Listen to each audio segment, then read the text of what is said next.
आदरणीय साथियों, आज मैं आप लोगों के सामने शरीर विज्ञान के बारे में बताऊंगा। ये जानकारी मैंने अंतर्ज्ञान से ली है।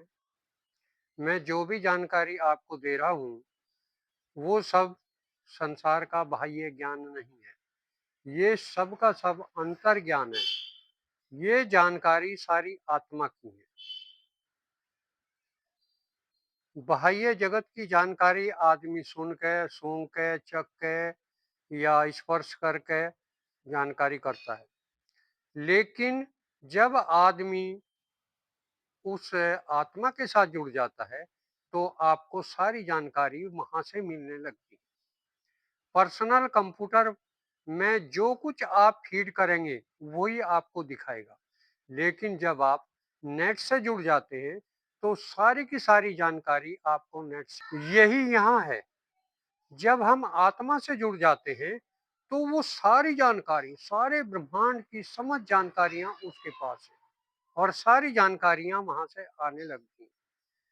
तो शरीर विज्ञान के बारे में मैं आपको बताऊंगा। मैं ना तो डॉक्टर हूं और ना ही मैं बायोलॉजी का विद्यार्थी रहा।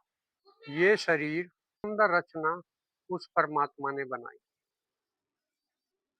हाथी में भी वही सब चीज लगा दी और चींटी में भी वे सब चीज लगा दी। वही सब अंग वहां काम कर रहे। तो उसकी रचना को हम नहीं देखते कि परमात्मा ने ये कितनी सुंदर रचनाएं। ये शरीर अगर फैक्ट्री के रूप में काम करे, तो कम से कम ये 1 किलोमीटर में लगेगी। लेकिन इसी फैक्ट्री को उस परमात्मा ने जरा सी जगह में कैसे पैक करके भेज दिया। इस शरीर में भी सब तंत्र मिलकर काम करते हैं। जैसे फैक्ट्री में प्रत्येक विभाग आपस में मिलकर काम करता है। जैसे परचेज विभाग है, सेल्स विभाग है, एडवर्टाइजमेंट विभाग है, पर्सनल विभाग है। तो सारे विभाग मिलकर फैक्ट्री को चलाते हैं। यहाँ भी उस परमात्मा ने एक छोटे से शरीर में बहुत से तंत्र मिला के वे सब आपस में मिलकर काम करते हैं। इसमें सबसे पहले मैं जानकारी दूंगा। जैसे हमारा पाचन तंत्र, पाचन तंत्र में हम यहाँ मुंह से भोजन लेते हैं और वो धीरे धीरे धीरे धीरे शरीर उसको आत्मसात करता है। हम इसके बारे में नहीं जानते कि ये कितनी जटिल प्रक्रियाओं से शरीर गुजरता है। हम भोजन लेते हैं तो इस बात का ध्यान दें कि उसको मुंह के अंदर चबाएं। उस परमात्मा ने ग्राइंडर इस मुंह के अंदर दिया है, जो भोजन को ग्राइंड करने के लिए है। दांत दिए हैं, तो हम उस भोजन को धीरे धीरे धीरे धीरे चबाते रहें और जब तक वो लुगदी के रूप में परिवर्तित ना हो जाए। क्योंकि यहाँ उसमें सारे पाचक रस, जो ग्रंथियां मुंह के अंदर लगी हुई हैं, उससे आकर वो भोजन में मिल जाती हैं और वो सुपाच्य बन जाता है। जब तक हम भोजन करें, अपनी चेतना को उस भोजन पर रखें। हे परमात्मा, ये कितना अच्छा भोजन है, ये कितना सुंदर भोजन आपने बनाया है। उसके ऊपर हम पूरा ध्यान दें। उस समय हम टीवी या फोन को ना देखें। जब तक भोजन करें, हमारा पूरा ध्यान उस भोजन के ऊपर हो। जो भोजन आप ले रहे हैं, उसके गुणों का वर्णन तब तक करते रहे। जैसे परमात्मा ने केला बनाया है, तो सोचें, ये परमात्मा, आपने ये कैसा हलवा तैयार करके एक छिलके के अंदर पैक कर दिया। उसका वर्णन हम करते रहे। यहाँ से चल के भोजन अमाशय में जाएगा, वहां वो 3 घंटे रुकेगा और उसमें अगर आपने भोजन को अच्छी तरह चबाया नहीं है, तो पेट उसको मथता है, बारीक करता है और उसमें फिर रासायनिक प्रक्रियाएं होती हैं ताकि वो भोजन आसानी से पच जाए। इस बात का ध्यान रखें। एक बार आपने अगर कुछ ले लिया है, तो कम से कम आप 3 घंटे कुछ ना लें, ताकि उस भोजन में वो जाकर ना मिले जो आपने पहले लिया है। इस बात का ध्यान रखें। जैसे सब्जी हम बना रहे हैं, एक सीटी लगी कुकर की, फिर उसका ढक्कन खोल के हम फिर सब्जी डाल दें उसमें, फिर उस एक सीटी लगी, फिर उसमें कुछ सब्जी और डाल दें, तो वो कुछ इतनी ज़्यादा गल जाएगी और कुछ कच्ची रह जाएगी। तो इसी तरह एक बार लेने के बाद हम 3 घंटे तक कुछ ना लें। वहाँ से अमाशय से ये छोटी आंत में जाएगा, तो वहाँ पर उसको चूस लिया जाएगा और ब्लड के अंदर मिला दिया जाएगा।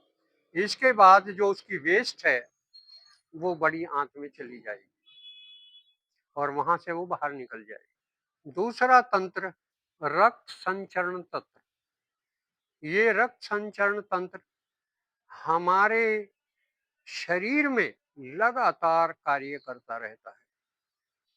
हम जो नाक के माध्यम से ऑक्सीजन लेते हैं, वो फेफड़ों में जाकर खून में मिल जाती है और वहाँ जो वापसी कार्बन डाइऑक्साइड खून में मिलकर आई है, वो नाक के माध्यम से बाहर निकल जाती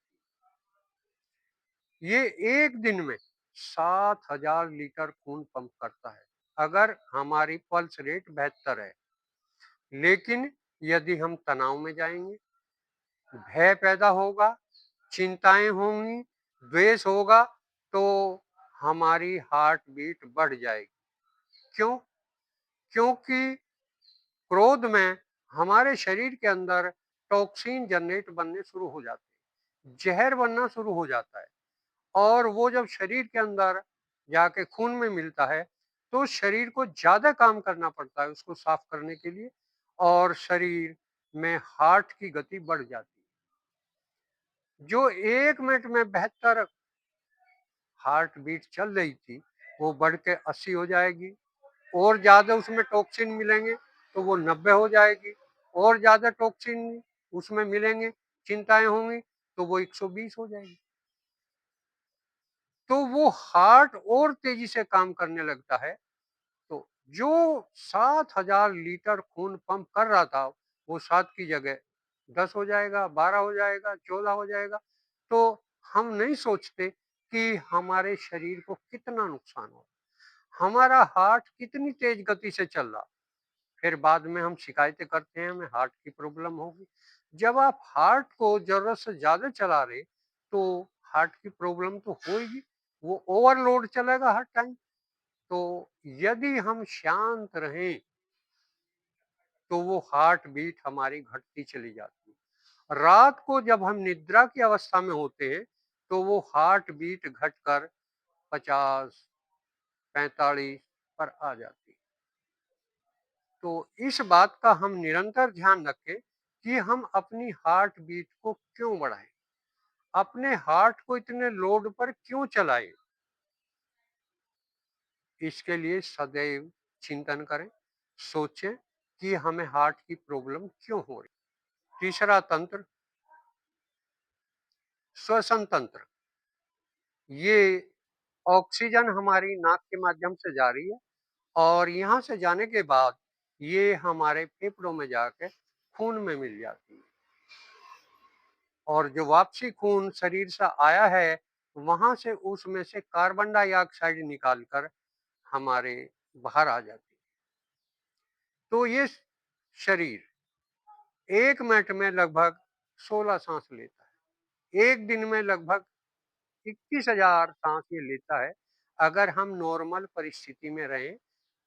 यदि हम फिर वही भय, क्रोध, चिंता, तनाव, द्वेष ये हमारे अंदर पैदा होंगे, तो हमारी हार्ट श्वास की गति बढ़ जाएगी और फिर वो जो हम 16 सांस ले रहे थे 1 मिनट में, फिर उसकी गति 18, 20, 22, 24, 26 बढ़ती चली जाएगी। तो हम इसको ध्यान रखें कि इस विभाग से हम इतना काम क्यों ले रहे। अगला विभाग निष्कासन तंत्र। ये हमारे 9 द्वारों वाला महल है। इस महल में 9 द्वार हैं, 2 कान हैं, 2 आंख हैं, 2 नाक है, मुंह है और 2 छिद्र नीचे हैं, जो मल मूत्र त्यागते हैं। तो ये 9 द्वार हैं। ये 9 द्वार हमारे शरीर की सफाई करते हैं। इनमें से हमारे शरीर की जो गंदगियां हैं, वो धीरे-धीरे बाहर कुछ कम निकालते हैं, कुछ ज़्यादा निकालते हैं। तो ये हमारे शरीर से जितने भी विजातीय तत्व हैं, उनको बाहर निकालने का काम करते हैं। अगला, तंत्रिका तंत्र। ये कम्युनिकेशन डिपार्टमेंट है।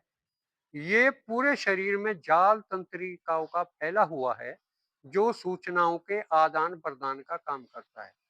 जैसे यदि हमारे पैर में काँटा लग जाए, तो तुरंत तंत्रिका तंत्र सूचना माइंड को भेजेगा। माइंड सूचना हाथ को भेजेगा कि चलो वहाँ काँटा लग गया, उसको निकालो। तो तुरंत हाथ वहाँ पे जाएगा और काँटे को निकाल के वो बाहर करेगा। तो शरीर के हर अंग तक ये तंत्रिकाओं का जाल फैला हुआ है, जो हमारे शरीर में सूचनाओं का आदान प्रदान करता है। इस तरीके से ये शरीर में कितने विभाग लगातार कार्य कर रहे हैं और सबका एक दूसरे के साथ कितना बड़ा तालमेल। हम शरीर की जानकारी रखें, इसके ऊपर दया करें। अगर हम अपने लिए वफादार नहीं हो सकते, तो संसार में हम किसी के लिए भी वफादार नहीं हो सकते। अपने शरीर को दूसरों के भरोसे न छोड़ें। हम रात और दिन संसार में घुसे हुए हैं, सारी संसार की जानकारियां लें, लेकिन जो इतना बहुमूल्य एक इंस्ट्रूमेंट हमें उस परमात्मा ने दिया है, उस परमात्मा को बार बार धन्यवाद दें। हे परमात्मा, आपने कितना सुंदर शरीर बनाया। ये शरीर ब्रह्मांड की सर्वोच्च रचना है।